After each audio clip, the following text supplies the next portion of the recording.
Arratsaldeon, muy buenas tardes, bienvenidos y bienvenidas a esta tarde fría y ya lluviosa de miércoles 3 de diciembre. Queremos contarles muchas cosas, un programa hoy que viene cargadito, madre mía, en una hora y media vamos a contarle un montón de temas.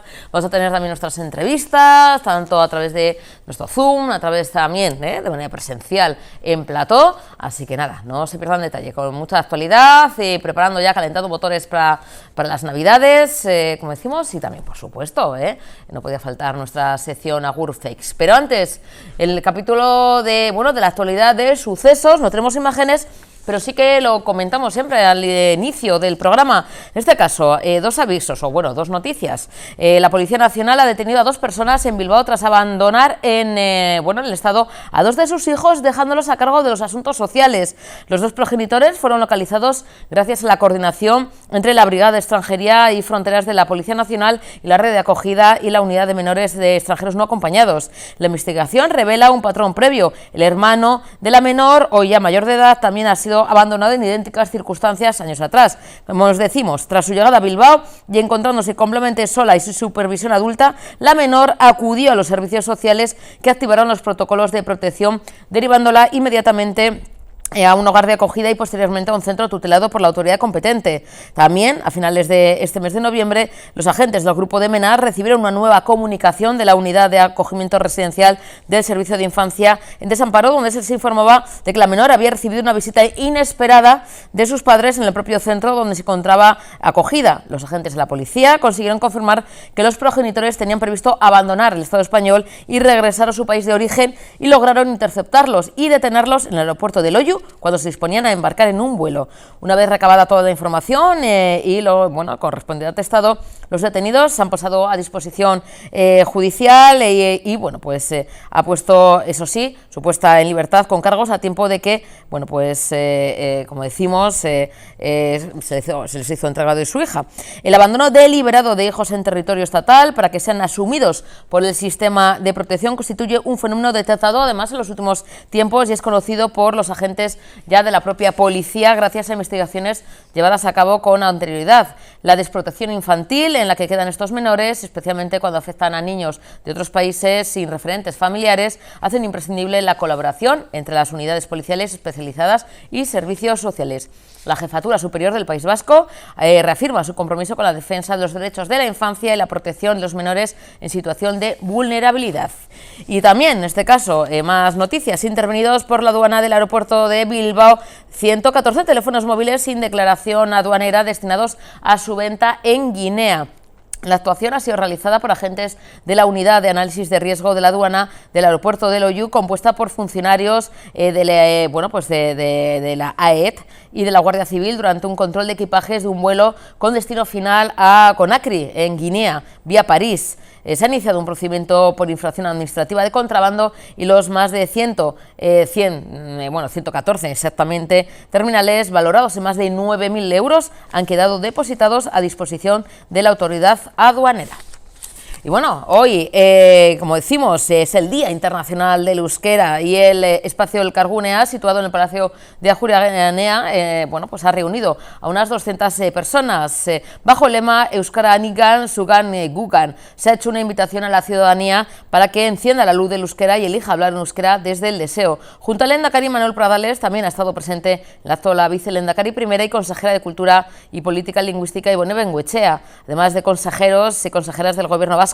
El lehendakari ha recordado en el acto que el reto estratégico del país es definir las bases y principios de las próximas décadas en el proceso de revitalización del euskera. Y de eso dice, estamos en conseguir nuevos caminos y nuevas complicidades desde lo que nos concierne y trabajando juntos y juntas en procesos para dibujar el futuro del euskera en el marco de la estrategia.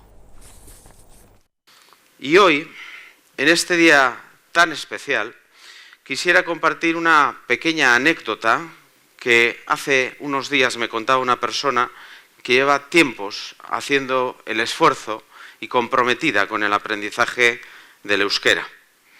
Me decía, sé que me va a venir muy bien para mi futuro, pero no lo hago solo por eso. Lo hago porque me encantaría comunicarme, relacionarme también en euskera y abrir otras conexiones con otro mundo cultural. Le contesté que, obviamente, yo había tenido la suerte de aprenderlo en Ikastola y que valoraba mucho el paso que estaba dando esta persona y que le agradecía que lo hiciera. Pero lo siguiente que me dijo me sorprendió, negativamente diría yo.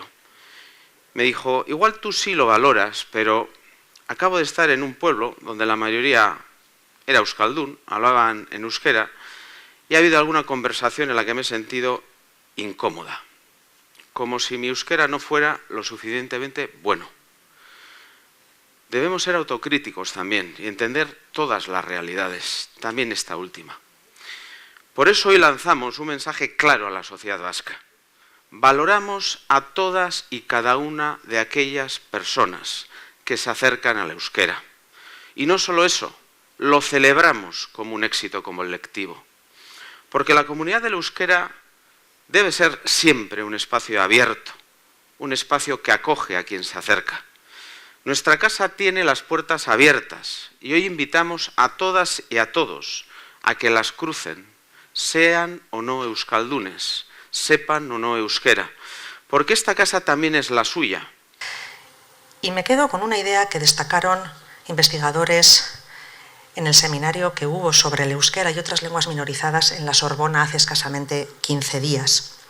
Y nos decían que el euskera lleva conexión. Y en este mundo de incertidumbre, de cambios rápidos, en el que estamos más conectados que nunca y a la vez más desconectados que nunca, pues hoy queremos reivindicar y celebrar cualquier herramienta que genere conexión, y la lengua es la más importante, en nuestro caso el euskera. Que el euskera pueda ser un espacio de encuentro para vernos, para reconocernos, para crecer juntos y juntas, para crecer como sociedad. Porque el euskera es de todas las personas, no solamente de quienes tenemos la suerte de tenerlo. Y de hecho, ese es el lema que hemos acordado para el día de hoy. Está en ti, está en mí, está en nosotras.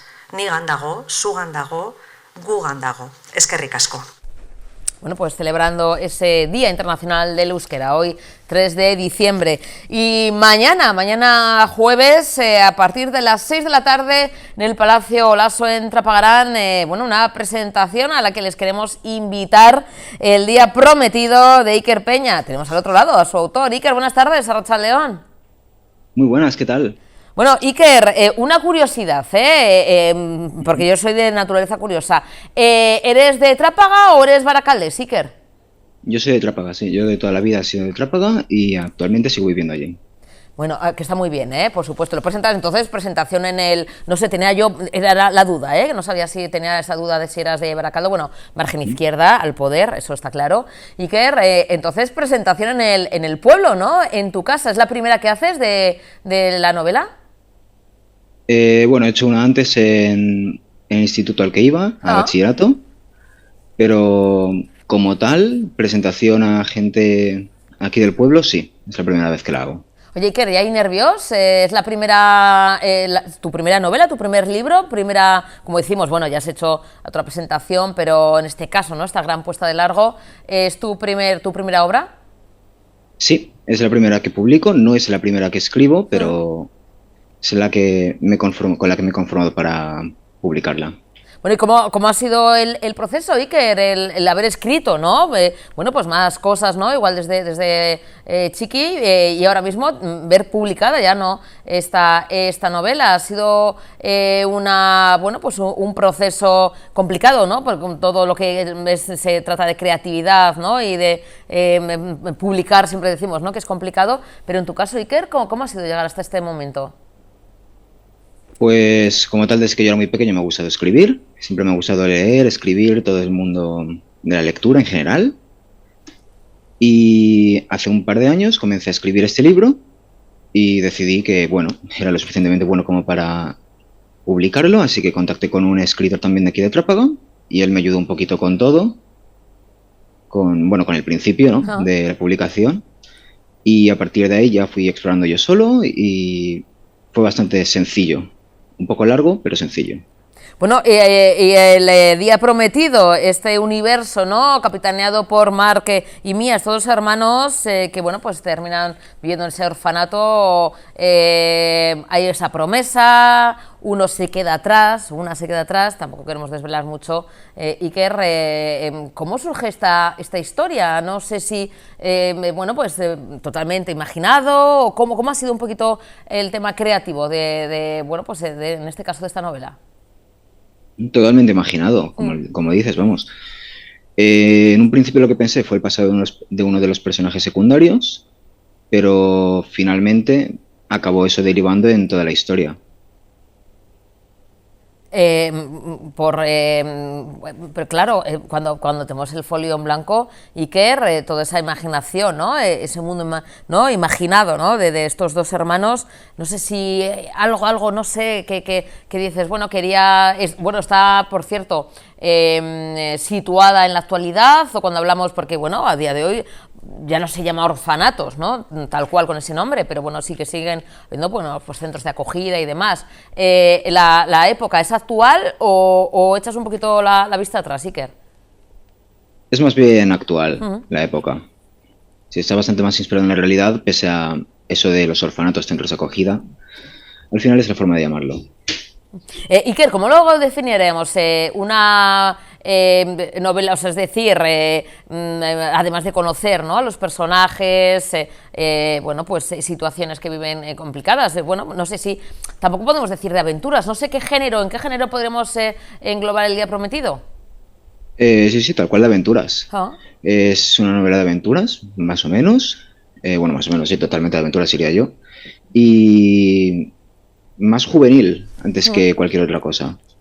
Pero, sin embargo, lo que estoy viendo ahora mismo, lo que me están llegando digamos, reseñas y de cosas así, incluso de adultos, también les está gustando mucho y es algo que, joder, a mí me hace sentir mucho mejor, vamos. Sí, porque claro, Iker, ¿no? Podemos decir, ¿no?, de aventuras y pues, el público juvenil, pero que también pues el público adulto, ¿no?, también pueda disfrutar, ¿no?, de esta primera novela del Día Prometido. Iker, los personajes Mark y Mia son muy diferentes, son hermanos, pero no sé si vamos a conocerles también un poquito más su personalidad, el entorno. ¿Son muy diferentes ambos dos, aunque se complementan bien? Bueno, claramente son diferentes, sobre todo por el tema de la edad, porque Mia tiene 8 años al principio de la obra, Mark 16, a punto de cumplir los 17, por lo cual, aunque sea únicamente por la edad, ya son distintos. Mia es mucho más curiosa, Mark es bastante más tranquilo, bastante más sosegado, ¿no? ¿Y con quién te identificas tú, Iker, con Mark o con Mia? En cuanto a carácter. Es una pregunta que me hacéis bastante, pero en realidad yo no me identifico como tal con ningún personaje. Si tuviera que identificarme con alguno sería más con Mark, por el tema de ser paciente, por el tema de tampoco ser demasiado agresivo, ser muy tranquilo, una persona muy relajada. Y en cuanto a Mia, pues poca cosa. También igual un poco esa curiosidad. Iker, mañana presentación en el Auditorio del Palacio Lasso, en tu casa en Trapagarán. ¿Cómo va a ser la presentación? No sé cómo tienes un poco pensado. Es, bueno, entrada libre, 6 de la tarde, como decimos. Bueno, pues vas a primero hacer una presentación, te va a acompañar alguien, luego va a haber alguna pregunta, va a firmar libros. ¿Cómo va a ser mañana? Pues en un principio, a ver, yo no sé exactamente cómo va a ser la presentación, pero tengo pensado hacer, pues eso, un pequeño resumen del libro, explicar un poquito de qué va, evidentemente, como también, pues un poco el tema, el tipo de cosas que estamos hablando ahora, cómo ha surgido la idea, un poco un desarrollo general de la obra, y si puedo, pues haré una firma de libros, y también, si da tiempo, pues unas preguntas. Tampoco quiero extenderla demasiado la charla. Iker, ¿va a tener continuidad? ¿Es una novela resolutiva? Es decir, termina y quizá, bueno, pues te embarques en otra aventura. ¿Pueden tener continuidad los personajes? No sé si estás pensando en la siguiente, ya que te has lanzado al maravilloso y apasionante mundo literario. Vale, pues es una novela que en un principio puede terminar así, o sea, está perfecta tal y como está, el final. Pero sí que es cierto que si se me ocurre darle alguna continuidad en algún momento, no dudaré en hacerlo, porque es una novela que me ha gustado mucho escribir y veo que a la gente también le está gustando. Pues sí que, por cierto, también, como he dicho antes, de naturalidad curiosa que soy, ¿qué años tienes, Iker? Yo 19 ahora mismo. Bueno, Y pues... cuando comencé a escribir el libro tenía 16. Bueno, oye, qué bonito, empezaste de menor de edad, ahora ya mayor de edad, pero muy jovencito, Iker, así que, bueno, pues se avecina aquí una carrera fulgurante, de éxitos. Oye, quién sabe, Iker, aunque sé que estás dando más entrevistas, pero quizá dentro de unos años, pues, bueno, yo espero que hablemos dentro de poquito, pero quién sabe, en cualquier momento, pues igual de repente, pues yo qué sé, tú imagínate, ¿no? El premio Nadal, el premio Planeta, pues oye, pues no estaría mal, ¿no? Estaría bien. O sea, ahora mismo no pienso en ese tipo de cosas todavía, tampoco. A ver, evidentemente es una aspiración increíble y me emocionaría muchísimo, pero imagino que todavía no estoy tampoco al nivel. Bueno, tiempo al tiempo, Iker, toda la suerte del mundo. Mañana a 6 de la tarde en el Palacio Lasso en Trapagarán, para que la gente te siga conociendo y, por supuesto, que compre el libro, Iker, que apueste por los autores además jóvenes, ¿verdad? Ahí lo tienes, El día prometido de Iker Peña. Qué bonito, Iker. Pues Zorionak, sueño cumplido, pero todavía hay que seguir sumando más sueños a esta bonita carrera. Un muso enorme para ti y para los tuyos. Muchas gracias y nada. Nos vemos, gracias Iker, es que recasco. Seguimos con más actualidad. El consejero de Industria y Sostenibilidad del Gobierno vasco, Mikel Jáuregui, ha presentado esta misma mañana, junto con el alcalde de Zarautz, Xabier Churruca, los más de 18.000 metros cuadrados de suelo urbanizado para uso industrial del polígono Errotaberri.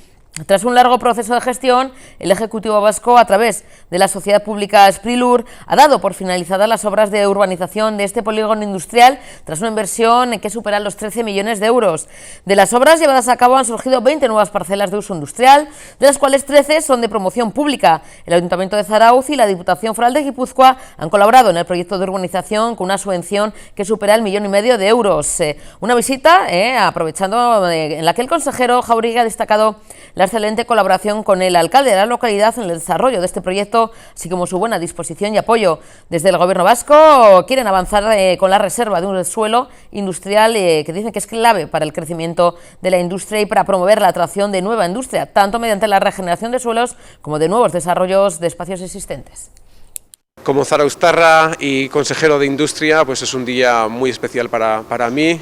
Aquí estamos en el pabellón industrial de Zarautz, una ampliación muy importante con una inversión total de 13,6 millones, inversión en que ha ido para evitar el riesgo de inundaciones de la zona y también para acomodar nuevas parcelas para atraer nuevas inversiones.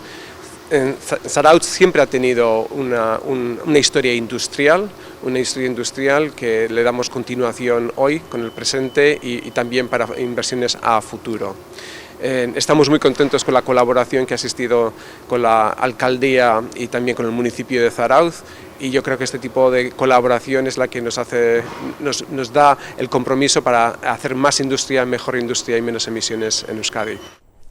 Bueno, y también esta misma mañana la consejera de Movilidad Sostenible, Susana García Chueca, ha destacado durante la apertura del segundo foro Green Urban Mobility, organizado por su departamento, el papel fundamental que tiene el transporte público para fomentar la cohesión territorial y social, además de su lugar central para combatir las causas del calentamiento global. Afirma que lo que queremos es acercar a las personas a los derechos y servicios que necesitan en su día a día para desarrollar sus proyectos vitales en igualdad de oportunidades. En este sentido, Chueca ha querido poner en valor la buena respuesta de la ciudadanía ante la apuesta de su departamento por reforzar los servicios de transporte público en Áraba. Así ha dado a conocer que tras sus primeros 6 meses, el nuevo servicio de cercanías ferroviarias de la Llanada Alavesa ha visto incrementado su uso en un 45% respecto al mismo periodo del año anterior.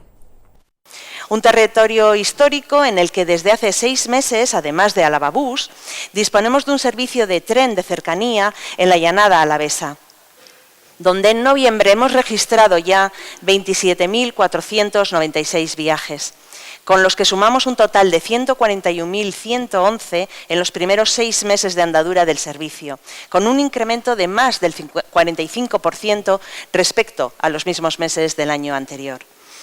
El nuevo servicio pretende responder a las necesidades diarias de las personas, adaptarse a ellas, y los datos nos indican que estamos logrando ese objetivo. Hablando de datos, hasta el mes de octubre de este año hemos contabilizado en Euskotren, en Euskadi, más de 47 millones de viajes.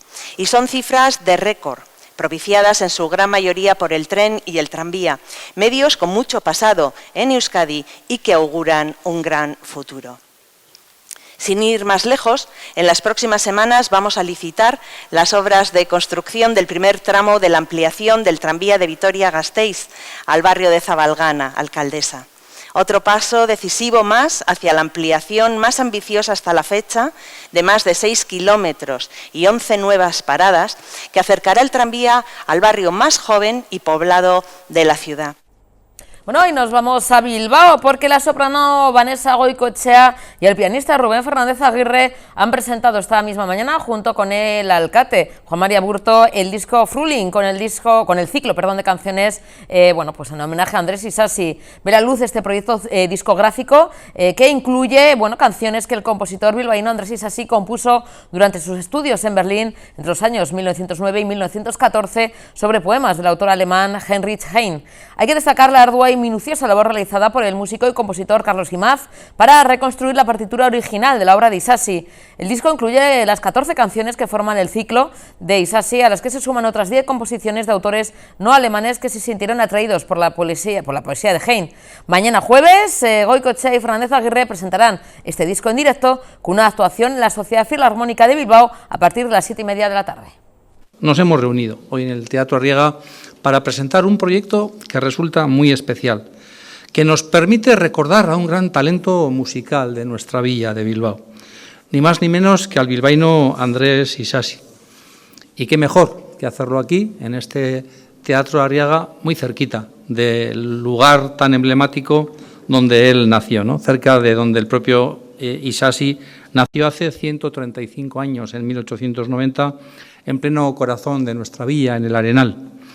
Hoy este escenario vuelve a convertirse en un puente entre nuestra historia musical por un lado y el presente por otro, entre el talento de quienes nos precedieron y quienes hoy siguen impulsando la cultura de Bilbao hacia el mundo. Es un placer acompañaros en la presentación del proyecto discográfico Frühling, perdonadme la pronunciación que no habrá sido adecuada, que en castellano significa primavera, editado por el sello IBS Classical, que reúne el ciclo Opus 16 de 14 canciones para voz y piano que el compositor bilbaíno Andrés Isasi creó durante sus años de formación en Berlín, entre 1909 y 1914. Quisiera comenzar agradeciendo y poniendo en valor el trabajo de quienes hacen realidad este proyecto y que hoy nos acompañan. La soprano Vanessa Goicoechea y el pianista Rubén Fernández Aguirre, impulsores y protagonistas del disco, la voz y la música. Y también el compositor Carlos Imaz, cuya labor de reconstrucción de las partituras ha sido tan intensa como absolutamente imprescindible. Gracias a su trabajo minucioso se ha recuperado una obra que, en su mayor parte, nunca llegó a interpretarse en público en vida del autor. Algunas canciones existían solo en ediciones parciales, otras ni siquiera habían sido pasadas a limpio. Hoy, gracias a Vanessa, Rubén y Carlos, este ciclo puede escucharse por primera vez, tal y como Isasi lo concibió, en el disco que hoy presentamos. Ellos nos darán muchos más detalles de este proyecto tan bonito y tan especial. De lo que no me cabe duda es de que se trata de un proyecto de ciudad, creado aquí, impulsado por gente de aquí y dedicado a rescatar el legado de uno de nuestros grandes autores. Un legado que durante décadas ha sido poco conocido para el público, incluso para músicos y para intérpretes. Con este disco recuperamos, preservamos y ponemos a disposición de nuevas generaciones un patrimonio cultural que es de todas y todos los bilbaínos. Gracias por vuestro compromiso con la cultura. Gracias por recuperar y compartir esta obra extraordinaria y gracias por recordarnos que en Bilbao el patrimonio no es un motivo de nostalgia, sino de inspiración para las generaciones actuales y para todas las que quedan por venir. Estoy feliz de estar aquí, estoy muy emocionada.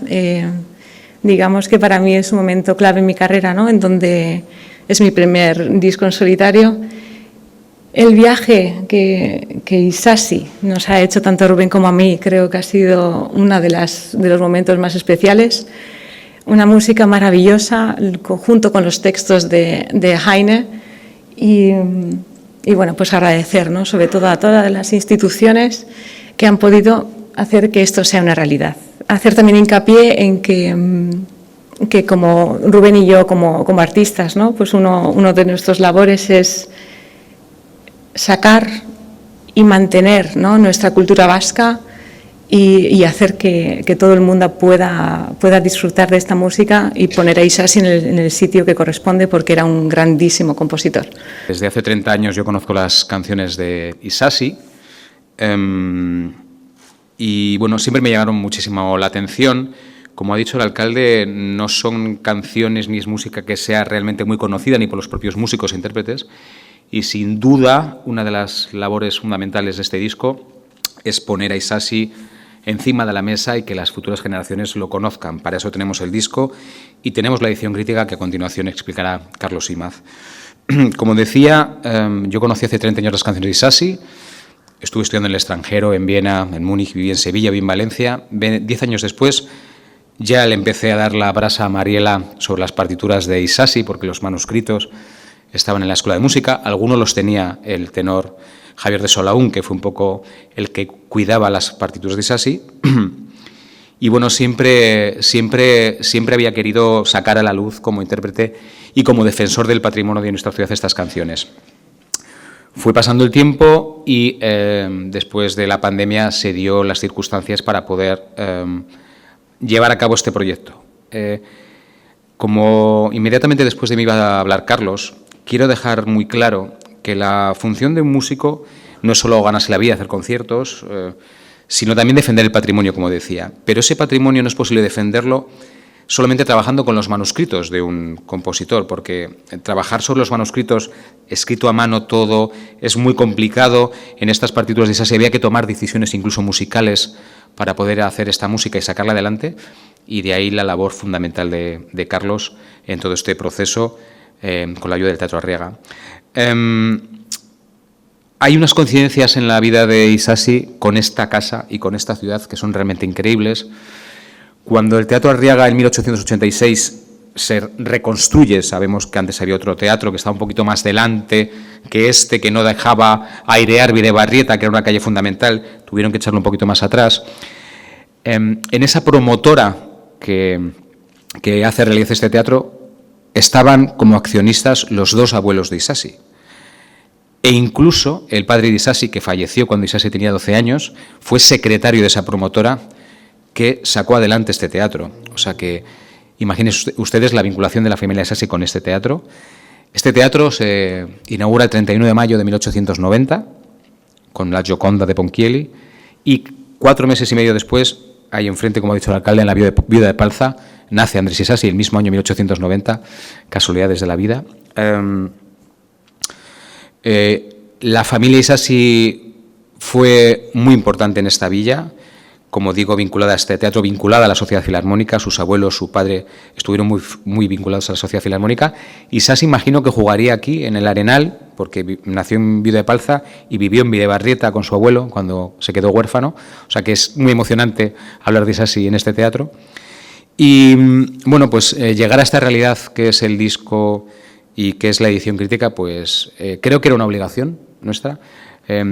El hecho de que el Arriaga, de que el Bellas Artes, de que la Filarmónica de Bilbao, de que el Ayuntamiento, por supuesto, que la Escuela de Música Andrés Isasi, todo el mundo quisiera que esto fuera una realidad, pues ha facilitado mucho la vida, nos ha facilitado mucho la vida, y creo que debemos estar todos muy orgullosos de Isasi, de nuestra ciudad, y de defender este patrimonio que hay que defenderlo con los siguientes para que siguientes generaciones lo defiendan y la música de Isasi tenga un largo recorrido. Necesitamos artistas como Rubén y como Vanessa de su categoría que se dediquen en cuerpo y alma a rescatar algo tan complejo como es un ciclo de canciones para voz y piano. Anoche estaba pensando cómo describir al público que no es habitual en los conciertos de cámara qué supone cantar 14 canciones seguidas de un compositor. Y yo estaba intentando encontrar una analogía que todo el mundo comprendiera, ¿no? Entonces, yo creo que quizá una de las analogías más acertadas sería que Rubén y Vanessa tienen que formar un equipo de fútbol con 14 jugadores, cada uno con su técnica propia, con sus embates, cada uno es más lanzado, el otro es más tímido, y ellos dos tienen que conjuntar todo ese equipo de 14 jugadores para presentarlos delante de todos, para que hagan bien su trabajo, con una pequeña complicación, y es que al final se los tienen que llevar a cenar, y nos encontramos con que algunos son veganos, otros solo comen drama y algunos son intolerantes al gluten, ¿verdad?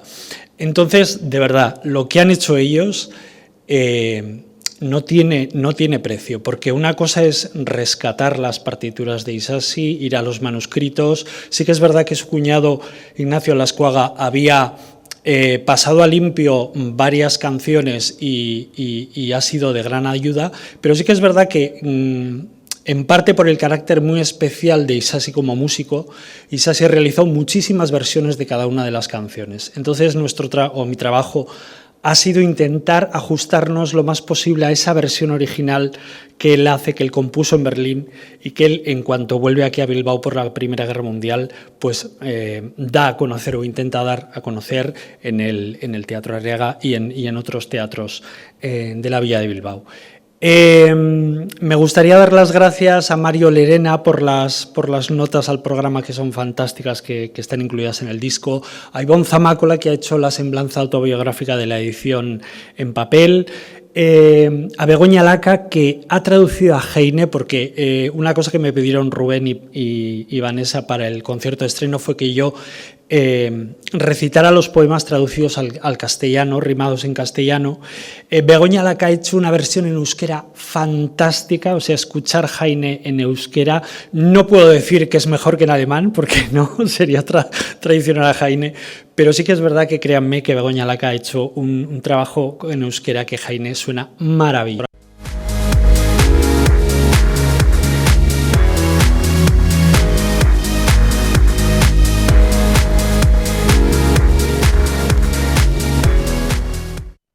Bueno, dentro de nuestra sección Vizcaya Emprende vamos a conocer un proyecto en el que, bueno, pues se vincula, ¿no? Vincula a mujeres emprendedoras y mujeres artistas, y todo también con otro de los ingredientes clave, que es los ODS, los Objetivos de Desarrollo Sostenible, ¿no? Bueno, pues impulsados por la Asamblea de Naciones Unidas, y todo además, bueno, pues con el impulso institucional, porque es una startup que, bueno, nace, el proyecto o se desarrolla en la incubadora de Euskokabi. Tenemos al otro lado para contarnos todos los detalles con estos ingredientes tan potentes a, espero decirlo bien, Imedi Hasisen. Imedi, buenas tardes. Correcto. Bienvenido. Hola, buenas tardes. ¿Qué tal? ¿Cómo estamos? ¿Lo he dicho bien tu apellido, Imedi? Sí. Vale, tú me dices que lo corrijo inmediatamente. Imedi, tu startup, la startup que vamos a conocer hoy, Mademoiselle Soirée, ¿no? Es bueno, esa conjunción entre mujeres emprendedoras, mujeres artistas y todo, como decimos, con también otro de los ingredientes clave, que es los ODS, ¿no? ¿Cómo surge, cómo se fragua todo este proyecto cuando hablamos además de una startup donde se apuesta por la, vamos a decir, ¿no?, la industria, las industrias creativas? Bueno, todo el proyecto empezó en el 2023, aquí en la Universidad de Deusto, justamente el proyecto sobre Mademoiselle, y la iniciativa comenzó como un programa donde la intención es dar a conocer a mujeres emprendedoras y mujeres artistas. Y con todo esto hemos desarrollado un programa exclusivo de 9 meses, donde en los primeros 3 meses hacemos un concurso abierto para el público, me refiero en este caso para mujeres, un concurso para mujeres emprendedoras y otro concurso para mujeres artistas. Y luego hubo un jurado, en este caso la Universidad de Deusto y el Museo de Bellas Artes, que han elegido a 12 artistas y a 12 emprendedoras. Y en base al objetivo de desarrollo sostenible, hemos puesto en contacto un artista con una emprendedora. Y lo más bonito del proyecto es la emprendedora le cuenta la idea o el pitch a la artista, y el artista lo plasma en una obra de arte. Y luego, una vez que el artista acaba su obra, luego hacemos una entrega de premios y una exposición itinerante, que en este caso ha estado, el resultado final ha estado en Bilbao, en San Sebastián, en Vitoria, Córdoba, en el metro de Bilbao, que hemos estado 6 meses, y a día de hoy estamos en Lisboa, en Portugal. Bueno, ese salto internacional, la internacionalización del proyecto Imedi, estáis en Portugal, esto es algo importante, es decir, ¿no? Recorriendo los diferentes rincones, comentabas, sí, ¿no? En Euskadi, también en el Estado, y ahora mismo en Portugal. Esto es algo, ¿no? Que hay que sentirse orgulloso, ¿no? de este salto internacional. La verdad que sí, estamos muy, muy, muy orgullosos porque podemos decir que somos la única iniciativa de mujeres emprendedoras y artistas y con relación a los objetivos de desarrollo sostenible que haya podido internacionalizarse de forma autónoma, porque Portugal vio un grandísimo valor en la exposición. Y la verdad que nos ha sorprendido la forma que nos han contactado y la forma de cómo nos han propuesto el estar 7 meses en Portugal. Entonces, llevamos un mes, la semana pasada cumplimos un mes en Lisboa, y la verdad que estamos súper sorprendidos por la aceptación del público, tanto también hemos salido en la agenda cultural portuguesa. Bueno, entonces, incluso, Imedi, habéis sido reconocidos oficialmente por el Centro Nacional de Cultura de Portugal. Correcto, correcto. Eso dice mucho, no solo de nuestra iniciativa, sino eso dice mucho del talento femenino vasco que tenemos aquí en Euskadi. Y también la forma de que estas mujeres presentan sus proyectos y sus iniciativas al público portugués, y la verdad que nos están llegando mensajes de gente que os ha visitado la exposición y que nos felicita por la idea, porque nadie ha conseguido hacer algo tan original y de una forma tan internacional. En este caso, el proyecto al principio pensábamos que iba a quedar a nivel nacional, pero nos ha sorprendido la aceptación que hemos tenido fuera. Como dice, nadie es profeta en su tierra. También, eso dice también, en Córdoba también hemos recibido muchísimas visitas cuando hemos estado ahí. Entonces, vimos que cuando fuimos a Córdoba vimos que hay un grandísimo interés en el arte femenino primero y en el talento vasco que tenemos aquí en Euskadi ahora mismo. Estamos hablando además, Imedi, que bueno, ahora mismo, ¿no? Pues esta muestra, esta exposición, ¿no? Con estas mujeres, ¿no? Emprendedoras y mujeres artistas emergentes, estáis en Lisboa, en Portugal, pero puede haber más convocatorias, es decir, puede haber, de cara ya cuando se hayan visto estos trabajos, volver a abrir la convocatoria para que nuevas mujeres emprendedoras, nuevas artistas emergentes, pues también muestren esa comunicación, ¿no? De tú a tú, o sea, que es decir, que este proyecto es algo vivo, que puede ir cambiando de nombres, Susana, y cambiando, ¿no? Sí, esa es una cosa es la intención y otra cosa es la posibilidad. ¿Tenemos la intención de realizarlo? Sí. ¿Podemos realizarlo? Sí, porque solo en la convocatoria que hicimos en el 2023 superamos más o menos todas las convocatorias que hay, tanto de concursos de emprendimiento femenino, tanto de arte. Solo hemos recibido casi 148 solicitudes de presentaciones, y de estas solicitudes hemos recibido casi 280 obras que se han presentado para el concurso. Eso nos dice mucho del talento que hay aquí, y también nos dice mucho de la necesidad de dar difusión a estas mujeres. Y esa es la intención final que tenemos.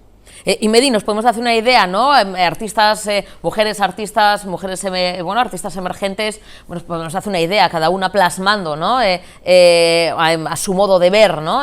Con su, como si decimos, sus creaciones. Pero en cuanto a mujeres emprendedoras, ¿de qué sectores? Porque claro, el emprendizaje es muy amplio, hay muchos sectores donde se puede emprender, y las mujeres, por supuesto, yo creo que tenemos arrojo para emprender en todo, en casi todo lo que nos propongamos, pero más o menos, Imedi, ¿qué sectores o por dónde van un poco los tiros en cuanto al emprendizaje femenino aquí en Euskadi?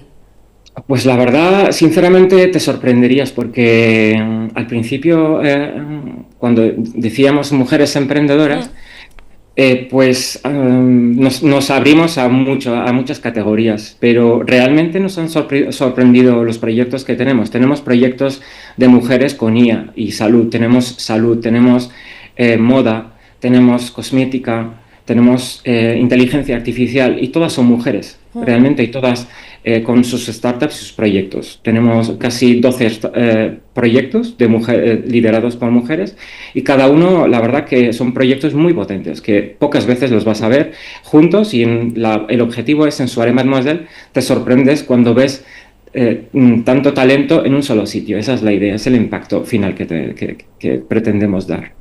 También dando la importancia que tienen, ¿no? Y que se merecen los Objetivos de Desarrollo Sostenible. Y Medi, eso es algo que también hay que, bueno, pues potenciar, y no solamente cuando hablamos de emprendizaje femenino, arte femenino, sino también los ODS, ¿no? Es decir, presentarlo al gran público para también futuras generaciones. Correcto. Nuestra forma de presentarlo al público es una forma que llamamos nosotros una forma elegante, porque realmente el público desconoce mucho el tema de los objetivos de desarrollo sostenible.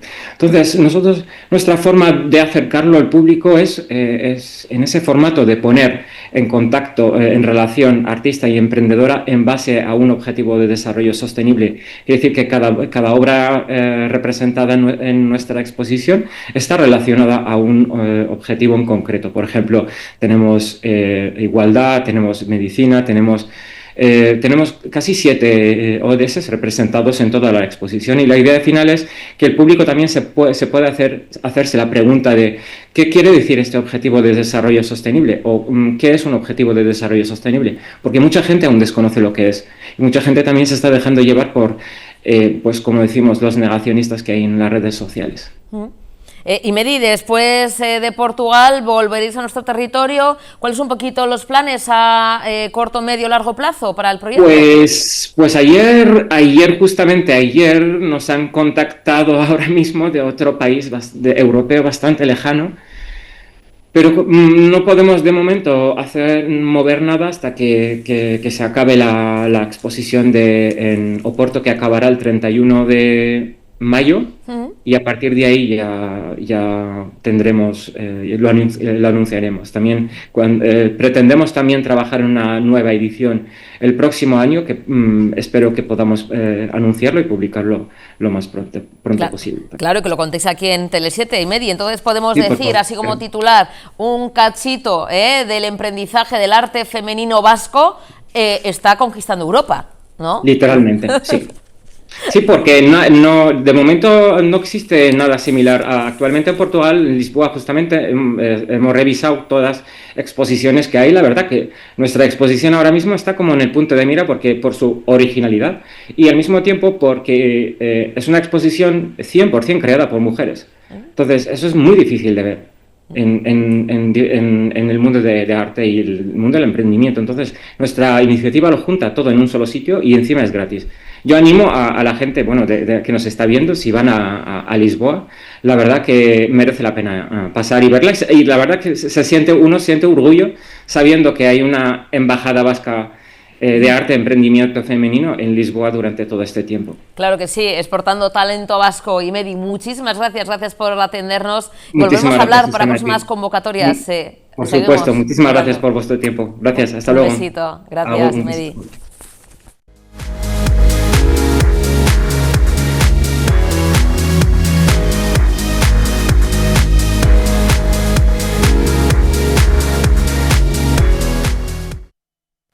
Bueno, el vicelehendakari, consejero de Economía, Trabajo y Empleo, Miquel Torres, advierte sobre los nuevos riesgos de la era digital y reafirma su compromiso firme con los entornos laborales seguros y saludables. Ha sido esta misma mañana cuando, bueno, pues ha hablado, ¿no?, en este caso en la clausura de la Cumbre Europea Trabajos Seguros y Saludables en la Era Digital 2023-2025, un encuentro que, bueno, como decimos, ¿no?, bueno, pues pone fin a una campaña de 3 años promovida por la Agencia Europea para la Seguridad y Salud en el Trabajo. Habla de reforzar recursos, formación y participación para anticiparse a los riesgos tecnológicos y psicosociales, reducir la siniestralidad y mejorar el bienestar laboral. La transformación y la transición tecnológica está redefiniendo, está removiendo la manera en la que habitualmente solemos trabajar. Y con ello, por supuesto, los retos y las oportunidades que debemos afrontar para garantizar entornos laborables seguros, saludables, sostenibles y también inclusivos. Como se ha comentado previamente, a lo largo de estos 3 últimos años, la Agencia Europea para la Seguridad y Salud en el Trabajo ha impulsado la campaña Trabajos seguros y saludables en la era digital 2023-2025. Con el objetivo de poder sensibilizar sobre el impacto que van a tener o que están teniendo ya las nuevas tecnologías digitales en el trabajo, pero también en los lugares de trabajo. Iniciativa a la que mi departamento se ha sumado desde un primer momento a través del Instituto Vasco de Seguridad y Salud en el Trabajo y se ha sumado año tras año a través de sus propias campañas de sensibilización coincidiendo con la Semana Europea de Seguridad y Salud en el Trabajo, así como con el Día Mundial de Seguridad y Salud en el Trabajo, y en la que también la propia OIT, la Organización Internacional del Trabajo, se centra en los efectos de la digitalización y la inteligencia artificial en la salud laboral. Para nosotros, para el Gobierno vasco, para nuestro Instituto Vasco de Seguridad y Salud Laboral, estas campañas son una acción más con las que ratificamos nuestro compromiso de trabajar con la participación, por supuesto, de todos los agentes sociales, para hacer extensible ante todos los trabajadores y todas las trabajadoras y al conjunto de la sociedad vasca el concepto de que todo trabajo, para ser considerado digno y decente, ha de ser, en primer lugar, ante todo, un trabajo seguro. Las nuevas tecnologías están transformando la sociedad y están transformando el trabajo. Todas las plataformas digitales, la extensión del teletrabajo, el uso de la realidad aumentada, de la realidad virtual, la inteligencia artificial, conforman nuevas formas de trabajo en las que la prevención de los riesgos laborales ha de estar también presente, aunque con características diferentes a las que habitualmente veníamos conociendo. Las nuevas tecnologías, como bien sabéis, ofrecen, por una parte, muchísimas oportunidades para diseñar puestos de trabajo, organizar tareas, establecer tiempos de trabajo, para automatizar y reducir tareas repetitivas que puedan producir daños en la salud, para ayudar a la detección y apoyo en entornos de trabajo con riesgo a través de la robótica o la inteligencia artificial, pero obviamente también nos ofrecen importantes desafíos, especialmente en relación con la exposición de los riesgos psicosociales. Porque, como bien sabéis, también igualmente pueden suponer una percepción de pérdida de autonomía personal e incluso una sensación de aumento de las cargas de trabajo. Pueden suponer también un aumento del aislamiento social por parte del alejamiento de los compañeros y compañeras del trabajo o la difuminación de los límites entre la vida laboral y la vida personal. Son, como estamos viendo, riesgos de naturaleza psicosocial, riesgos a los que estamos expuestos la población en general y que, tal y como recoge el informe reciente de la Agencia Europea de Seguridad y Salud en el Trabajo, en los próximos años se va a ir aumentando si no lo evitamos y, por tanto, en ello tenemos que empeñarnos en seguir trabajando. Un informe que sitúa los factores psicosociales entre los riesgos laborales más importantes de los próximos años para el conjunto de la población trabajadora de los 27 países europeos y que puede ser además la causa de problemas de salud como depresión, estrés, ansiedad o problemas de sueño, entre otros. Y ante todo esto, por eso estamos hoy aquí, porque nos tendríamos que preguntar qué tenemos que hacer las administraciones públicas para garantizar la seguridad y la salud laboral de estos trabajadores y de estas trabajadoras. Nosotros, desde el Gobierno vasco, asumimos desde un primer momento esa determinación y sabemos que la única forma para poder reforzar todo ese trabajo es la cultura preventiva en todos los ámbitos y además hacerlo de una forma urgente, pero hacerlo también de una forma compartida. Y para ello contamos con numerosas iniciativas que buscan acercar la prevención a la sociedad de manera clara, de manera directa y de manera accesible. Hemos impulsado diversas campañas y mensajes que refuerzan la cultura preventiva en esta época digital. En 2024, la iniciativa Digitalan incorporó una innovadora calculadora para evaluar la salud digital en el trabajo. Bueno, pues esa intervención de Miquel Torres esta misma mañana hablando de la seguridad en el trabajo y también pues los retos, los desafíos en la era digital. Pues sumergiéndonos en la memoria, el pasado más reciente, pero también más trágico, ¿no? Más de 40 años después de la muerte del dictador Franco, hay todavía, como se suele decir, muchos fantasmas que se descubren, alguno de ellos en esta novela de Aroa Moreno Durán. Mañana matarán a Daniel. Aroa, buenas tardes, bienvenida. Hola, buenas tardes. Bueno, Aroa, con este título, ¿no?, tan potente, mañana matarán a Daniel, que es uno de los protagonistas, el sobrenombre, ¿no?, el nombre de guerra, ¿no?, el nombre de guerra de uno de los protagonistas. Bueno, pues ya nos hacemos una idea, ¿no?, de la historia, de esa, vamos a decir, desmemoria colectiva hablando de los últimos fusilados, además, por el régimen, ¿no? De los olvidados, sin duda, es cuando, bueno, pues antes de caer Franco, de morir Franco, todavía dejó a muchas personas fallecidas y muchas familias rotas. Pues sí, es una historia trágica y siniestra, ¿no? No quedaban ni 2 meses para que muriera el dictador cuando el régimen decide dar ese último zarpazo final y mata a 5 hombres, a 3 del FRAP, que son de los que yo me ocupo en mi novela porque fueron ejecutados aquí al lado de mi casa, y a 2 de ETA. Y bueno, el país siguió adelante rumbo a la transición y esta historia, como tantas otras, quedó atrás en el olvido. Esos 5 nombres, quizá eso, muy olvidados, Aroa, precisamente porque ya luego parece que se olvida, que se inicia, ¿no?, esa transición, esa, bueno, pues llegada a la democracia, pero estas 5 personas fallecieron, como decimos, antes de que el régimen, como se suele decir, murió matando, ¿no?, a estas personas. Así es. Comentas que ocurrió muy cerquita. ¿Cómo surge la historia? Porque te toca también de cerca, sobre todo, bueno, tú eres muy joven, pero en lo geográfico, pero también en la, vamos a decir, ¿no?, memoria colectiva, en lo que quizás has oído. Aroa, ¿cómo llega esta historia y cómo la desarrollas? Bueno, pues esta historia llegó por azar, ¿no? Yo estaba paseando por aquí cerca de mi casa, por el monte, por un monte que conozco de sobra, al que he ido muchas veces a pasear. Yo estaba paseando con mi hijo en 2020, después del confinamiento, cuando escuchamos unas ráfagas de disparos. Yo me asusté y al volver a casa busqué dónde habíamos estado, dónde nos habíamos metido. En la Sierra de Madrid, perdona, ¿verdad, Aroa? En la Sierra de Madrid, efectivamente, en Hoyo de Manzanares, perdón, que es un pueblo de los primeros que hay de la Sierra de Guadarrama. Y bueno, pues vi que había unas explanadas allá al lado que yo no veía porque estaban en un desnivel, que era el campo de tiro del Palancar. Y entonces pues empecé a investigar y descubrí que allí había sucedido esto, y que yo, que soy una persona que me ha interesado por la memoria, por la historia reciente, que he escrito sobre ella, no lo sabía. Entonces pensé, bueno, pues si yo no lo sé, probablemente mucha gente de mi generación tampoco lo sepa, ¿no? Y aquellos que estaban en pie en 1975 lo recordarán, pero claro, el país siguió tan rápido hacia adelante que esta historia se quedó ahí, y para saber pues me puse a escribir.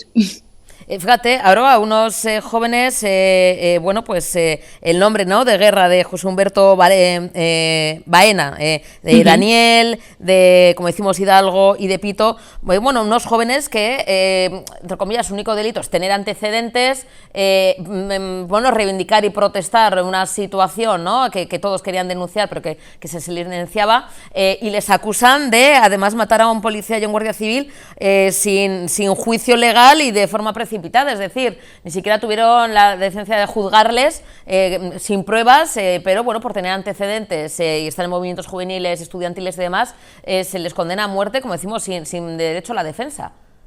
Bueno, esto fue un castigo de ejemplaridad, ¿no? Franco estaba ya enfermo y quisieron demostrar que el régimen no lo estaba, que aquello tenía una posibilidad de continuidad con esta firmeza, ¿no? Frente a todas las protestas que hubo, toda la gente en contra, Franco decidió matar y se le sometió pues a unos consejos de guerra, en estos casos, ¿no?, a 2 a mediados de septiembre, que fueron pues una farsa. Eso no se puede llamar justicia, ¿no?, porque desestimaron pruebas, no se recogieron los testimonios de testigos, se echó a los abogados de las salas.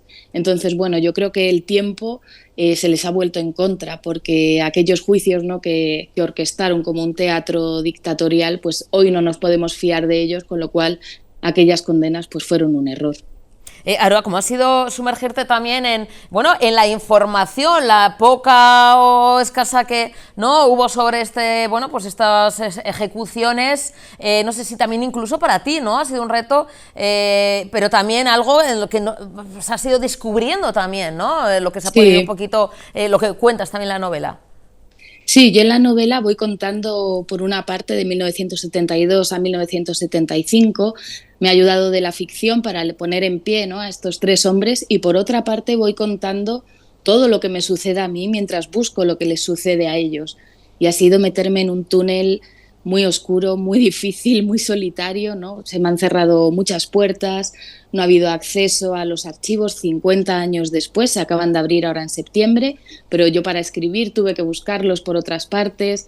bueno, mucha gente no ha querido contarme, no han querido hablar. Parece, ¿no?, como que todavía sobre aquellos silencios siguen pesando otros silencios. Entonces ha sido toda una pelea, ¿no?, para tener acceso a la verdad o al conocimiento o a saber qué sucedió. Yo creo que aquellos asesinatos, ¿no?, en 1975 de alguna forma trastocan el devenir de nuestro país, y yo creo que tenemos derecho a saber cómo sucedió, ¿no?, cuál fue la mecánica de aquellas muertes.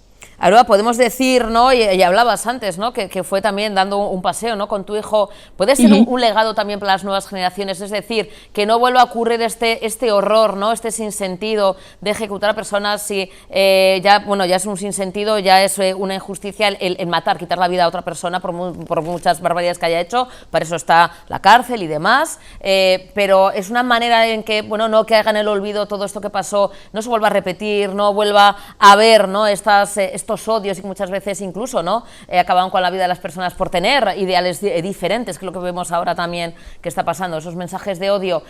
Puede ser, ¿no?, empezando por tu hijo, ¿no?, que es el que está más cerca, pero sí, también un legado para las nuevas generaciones que vienen.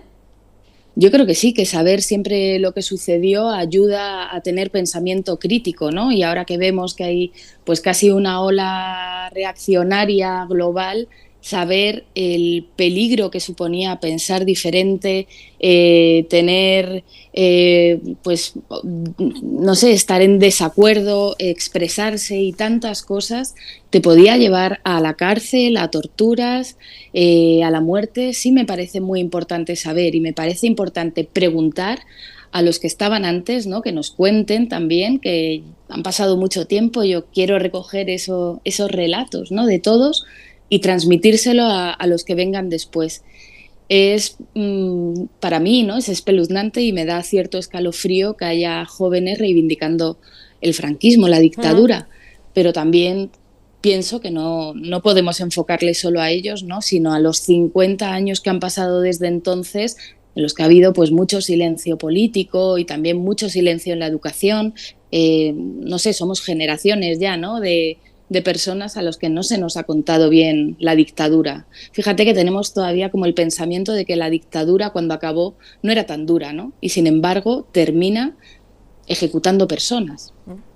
Exactamente. Aroa, mañana matarán a Daniel, tu nueva novela. Aroa, un mensaje, un aviso a navegantes, que no haya esa desmemoria colectiva, que es, yo creo, un término muy, muy acertado, y a través de, bueno, la ficción podemos, también, ¿no?, reivindicar nuestro pasado y fraguar nuestro futuro, que espero que sea mucho, mucho mejor, y esas reivindicaciones, como comentas, ¿no?, y esos mensajes o esas ideas que tienen los jóvenes totalmente equivocadas, bueno, pues que se lean la novela, que se lean el libro y sepan de la historia de nuestro pasado tan reciente, que marcó, como decimos, a toda una sociedad y a muchas familias. Aroa, enhorabuena, de verdad, gracias por atendernos, y un beso enorme. Muchas gracias a vosotros, un beso. Besito, gracias. Adiós.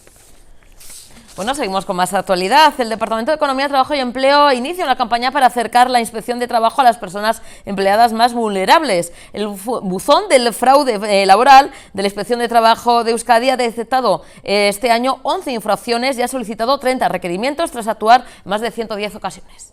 Como ustedes saben, que la Inspección de Trabajo está dividida por la Inspección de Trabajo del País Vasco y la Inspección de Trabajo del Estado, se remite a la Inspección de Trabajo del Estado porque es competencia suya.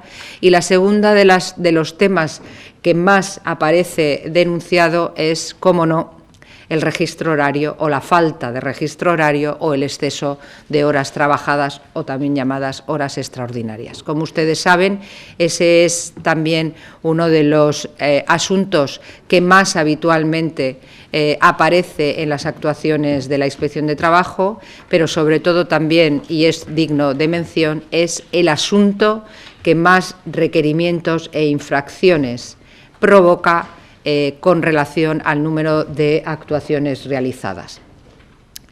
Este buzón ciudadano se enmarca en una labor, como decía al principio, del Gobierno, del Departamento de Economía, Trabajo y Empleo, para acceder a aquellas personas trabajadoras más vulnerables. Y en ese sentido también es importante que destaquemos, aunque no tiene relación directa con la Inspección de Trabajo, la ayuda que desde la subvención que concede y concederá este año 2026 nuevamente el Departamento de Trabajo da a los colegios de graduados sociales. A través de esta subvención y con el apoyo de los propios colegiados, se monta en cada una de las 3 colegios de oficiales de graduados sociales de Álava, Vizcaya y Guipúzcoa un servicio gratuito de información y orientación sociolaboral que coordina además el Consejo de Graduados Sociales del País Vasco. Su objetivo principal de estas oficinas es acercar la justicia social a la ciudadanía, ofreciendo asesoramiento en temas laborales y de seguridad social, especialmente a personas trabajadoras y beneficiarias de la seguridad social. ¿Quién puede beneficiarse? Fundamentalmente personas físicas que necesitan orientación laboral o de seguridad social y, por supuesto, quedan excluidas empresas, sindicatos, despachos profesionales, autónomos, con personas a cargo, pensionistas y asociaciones. ¿Cómo funciona el servicio? Pues el servicio funciona, como decía, en cada una de las provincias, las consultas se atienden presencialmente y se garantiza su confidencialidad. El personal que les atiende es personal experto y colegiado y reciben una compensación económica simbólica por cada consulta. El procedimiento incluye la recepción de la consulta, la asignación a un profesional, la recopilación de la documentación, la cita presencial y la entrega de información relevante. Normalmente son demandas de conciliación. Saben ustedes que la mayor parte de los procedimientos judiciales requieren de una conciliación administrativa previa que se realiza justamente a la salida de este local, en el SMAC, por ejemplo en Bilbao, y denuncias también ante la inspección, reclamaciones previas ante la Seguridad Social o consultas varias sobre normativa laboral. Para que se hagan una idea, en el año 2024 han sido atendidas un total de 1.426 personas, 352 en Álava, 801 en Vizcaya y 273 en Guipúzcoa, y nuevamente vuelven a ser las mismas razones a las que hay que añadir las reclamaciones de cantidades de salarios o los despidos, papeletas de conciliación por despido. Bueno, y cuando ya se acerca la Navidad, todo un clásico que no puede faltar en este programa es, llamar al olentzero, disfrutar de la música, de las danzas vascas, del baile, de humor y de muchas sorpresas, también de seres malignos, porque claro, en esta vida hay de todo. Y es que Gabón Kontua no puede faltar, la asociación nos visita una vez más a las tardes de Tele7 para contarnos todos los detalles de las funciones, tanto en el Teatro Baracaldo como en el Teatro Campos Elíseos de Bilbao. Y es que la Navidad sin ellos pues no sería igual, y Olentzero pues igual se lo pensaba al bajar a nuestras casas. Damos la bienvenida al presi de la asociación Gabón Kontua. Joserra, buenas tardes. Hola, buenas bienvenido. Tardes, bueno, a nuestro queridísimo John, que con lo bueno que es, Guisots está dentro de él. John, buenas tardes. Hay que sacar un poquito al lado maligno. Y al sufridor de todo esto, porque es el director de escena, Eneco, buenas tardes, Arrastión, Arratsaldeón. Bueno, Joserra, asociación Gabón Kontua, como estamos comentando, ya instaurada hace 2 años. 2 años ya. Como asociación. Funcionando como asociación. Antes funcionábamos junto con la Escola Canturún de Baracaldo, pues de una manera un poco más libre, y ya decidimos fundar la asociación con todo lo que conlleva el formalismos y ya estamos trabajando ya a pleno rendimiento. Bueno, una asociación que pues organiza este espectáculo, como decimos, sí, lleno de magia, de humor, de música, de sorpresas. Es todo un clásico, Joserra, sí, que no puede faltar, y cada vez me imagino que intentando, que es complicado, pero innovar, ¿no? Porque público familiar y sobre todo los chicos son muy exigentes. Sí, hay que innovar, hay que cambiar, hay que ofrecer cosas nuevas todos los años. De hecho, nuestro Iñaki Hernández, que es nuestro director artístico, que es el que se encarga también de la gestión, el que se encarga del guión, de la música, crear las partituras también. Pues cada año intenta darles un toque diferente para que el público pues cada año vea una historia diferente.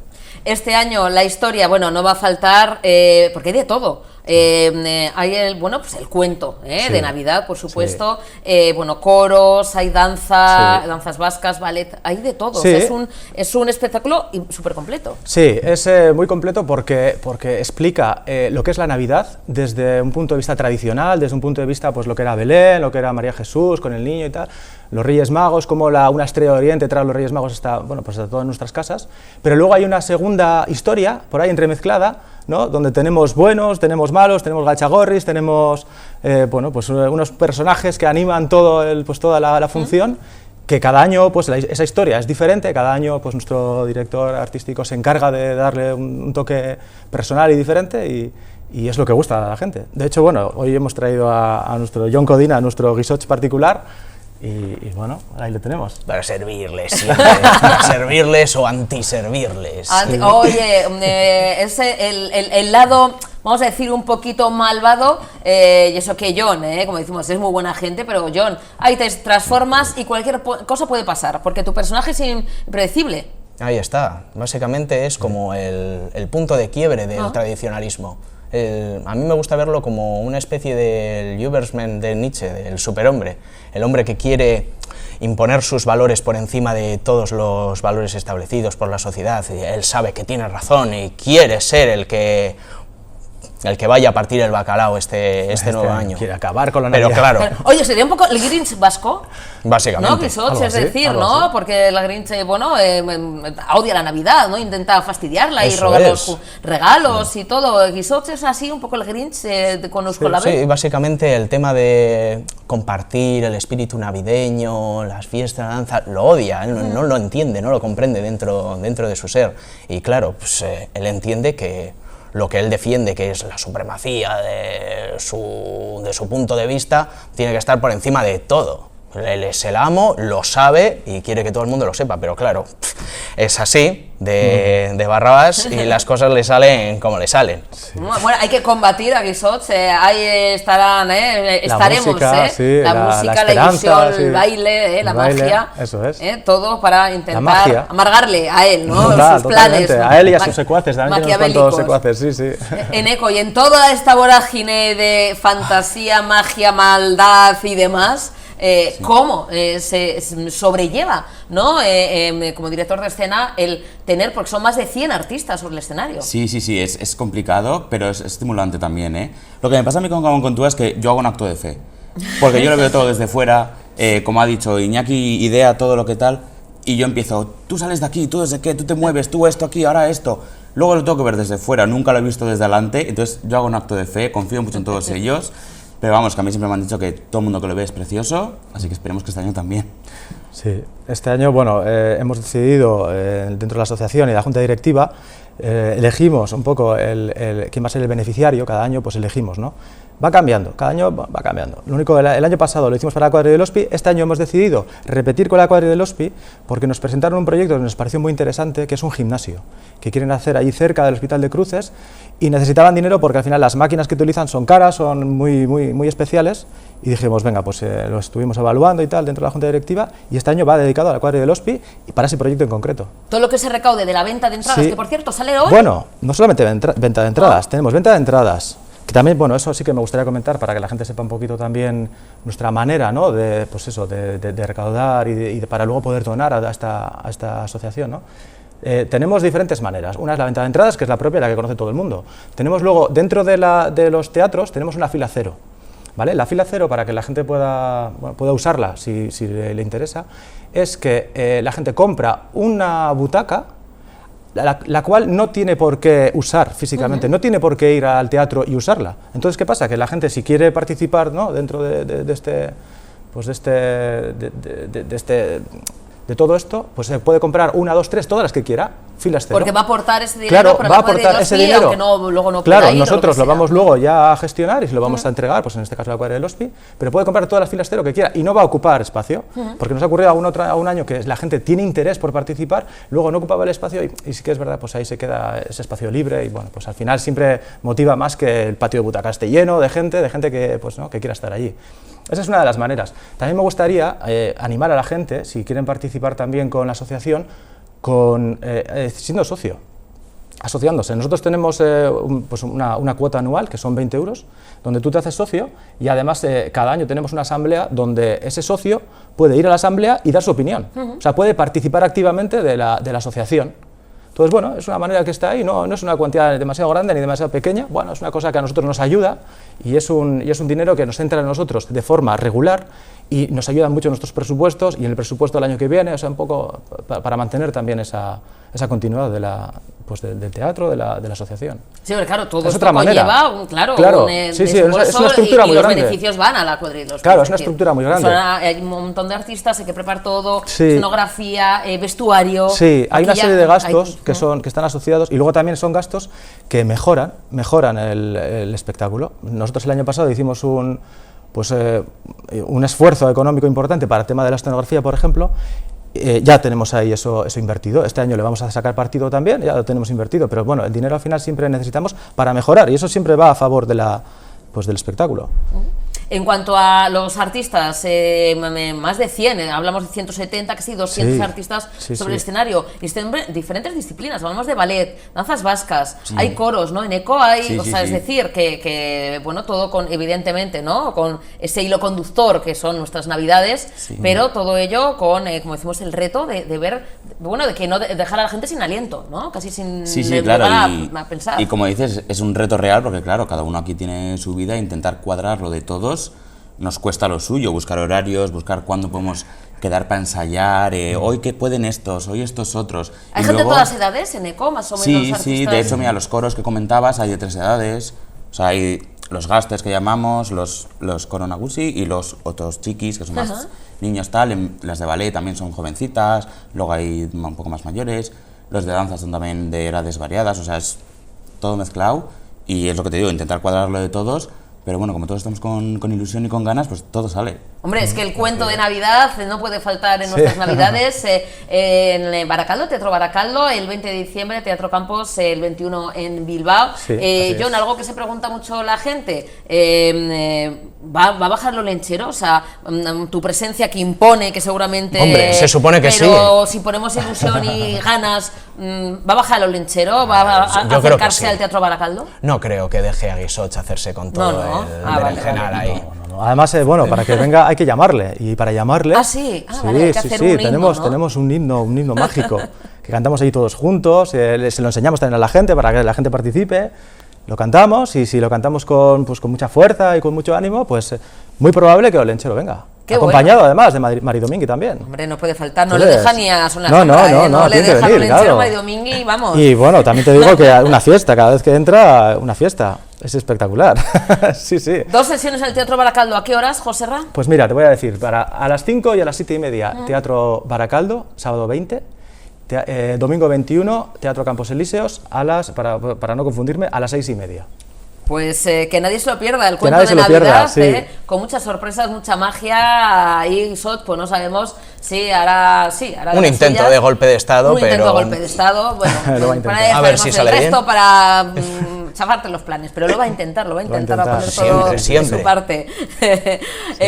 John, Eneco, Joserra, es que Sí, recasco, muchas gracias. gracias. Es hacer que Sí. mucha gente, es un bonito plan familiar, es para todas edades, Sí. es bilingüe, por cierto. Es una vez bilingüe, más, ¿no? pero además es bilingüe de una forma, yo creo que muy bonita, porque mezcla los dos idiomas. O sea, los idiomas no va a estar, por ejemplo, el euskera y el castellano repetido, sino que está mezclado. Entonces, yo qué sé, la gente, pues vasco parlante, castellano parlante, le va a gustar tanto una cosa como la otra y va a poder seguir el hilo de toda la función sin perderse. Está bonito, sí. Pues nada, que ya está aquí la Navidad con la asociación Gabón Contúa, perdón. Es que recasco. Muy Nos bien, vemos, sí, espero sí. que el año que viene fijo, pero cuando queráis, ya Muchas sabéis que esta es gracias. vuestra casa. Un placer. Muchas siempre. gracias, Susana.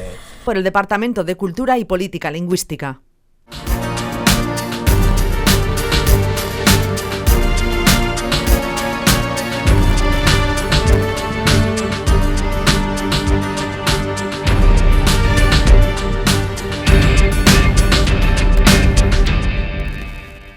Bueno, en un contexto marcado por el auge de los discursos de odio y la circulación masiva de bulos sobre la realidad LGTBI, Amnistía Internacional advierte de que la desinformación se ha convertido en una poderosa herramienta política y social para deshumanizar y limitar derechos. Tenemos al otro lado a Beatriz Martos, sea responsable de Amnistía, dentro, ¿no?, de este trabajo, de este informe LGTBI, Amnistía Internacional en el Estado español. Beatriz, buenas tardes, bienvenida. Hola, buenas tardes, ¿qué tal? Bueno, Beatriz, gracias por atendernos, eso lo primero, un placer. Beatriz, ¿cuál es el papel que juega hoy en día la desinformación en ese aumento de los discursos de odio, en concreto contra las personas LGTBI en el Estado español?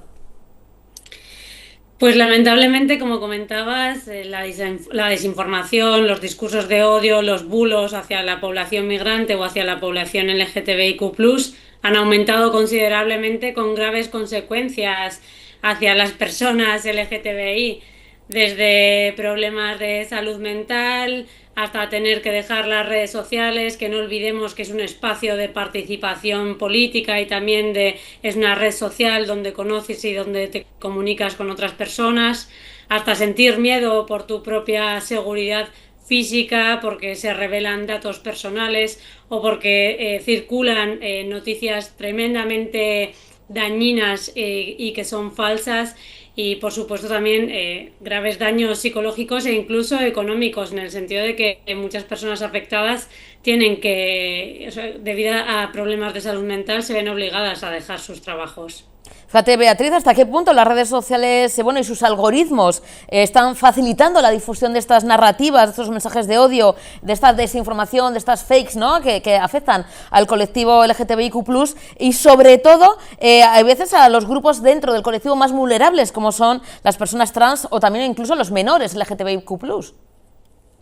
Sí, pues plataformas como Meta, que engloba a Instagram y a Facebook, o plataformas como TikTok, se basan en un sistema algorítmico que el contenido que más reproduce es el contenido incendiario.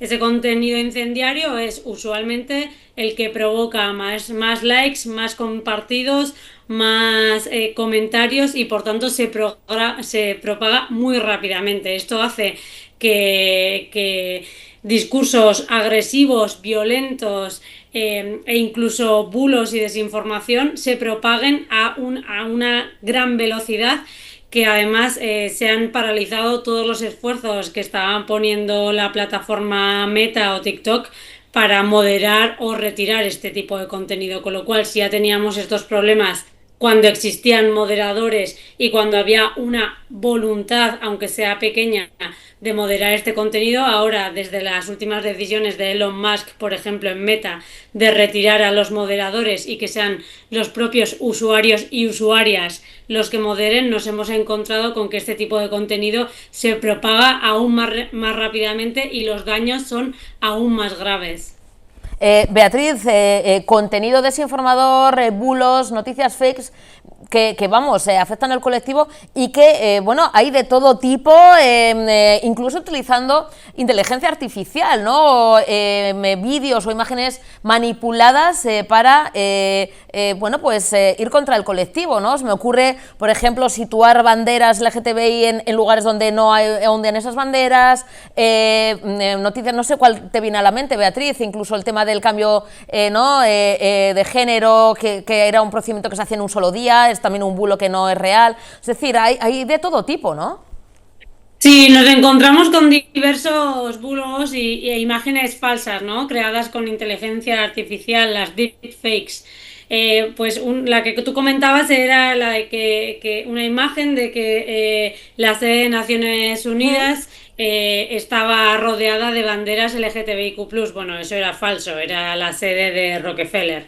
O que con la nueva ley trans, ahora en un solo día cualquier persona va a poder llegar al registro civil y va a poder cambiar su sexo y su nombre tan fácilmente, ¿no? Y eso también es falso. La ley dice que tú tienes que ir al registro civil, registrar la solicitud, a los 3 meses tienes que volver para confirmar esa solicitud, y después de eso la persona funcionaria encargada de tu trámite tiene un mes para validar el cambio oficial del sexo registral o de negarlo, con lo cual ahí también veíamos que era falso. Y luego, pues los típicos bulos que también se comentan en otros medios de comunicación, pero con la especificidad de que las redes sociales hacen que se propaguen mucho más rápidamente, pues asemejando la homosexualidad con la pederastia, por ejemplo, o diciendo que la ideología de género existe y que va a adoctrinar a tus niños y que debido a esta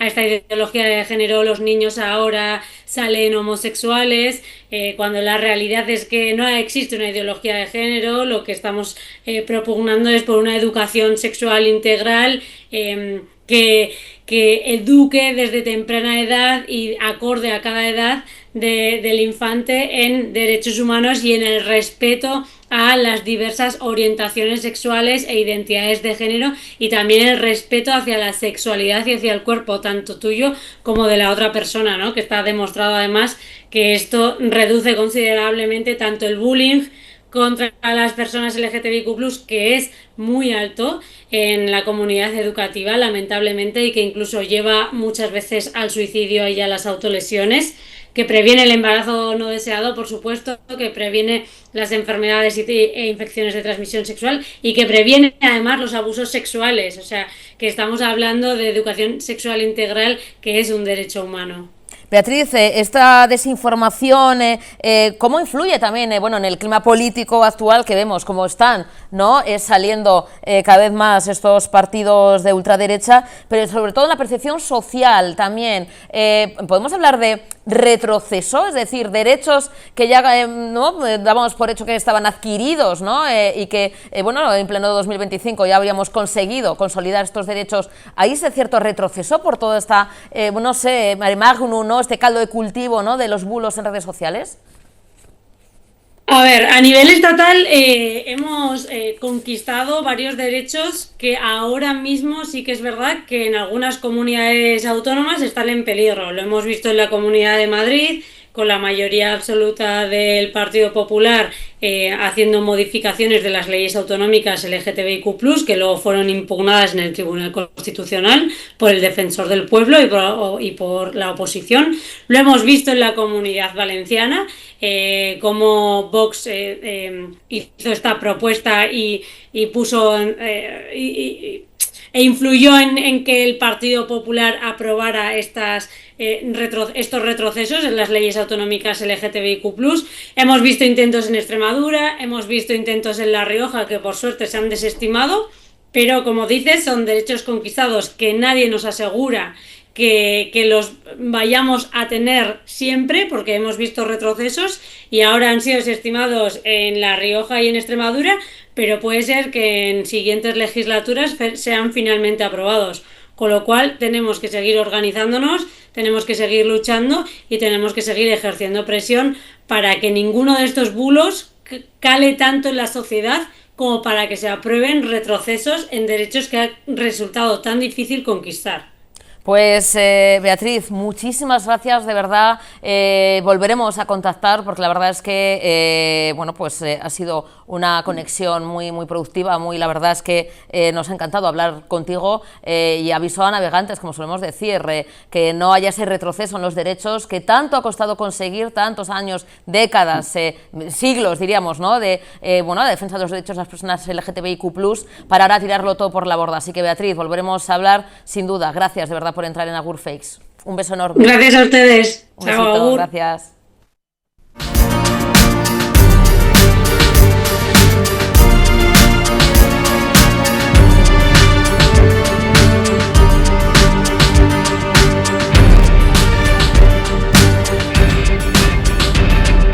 Subvencionada por el Departamento de Cultura y Política Lingüística.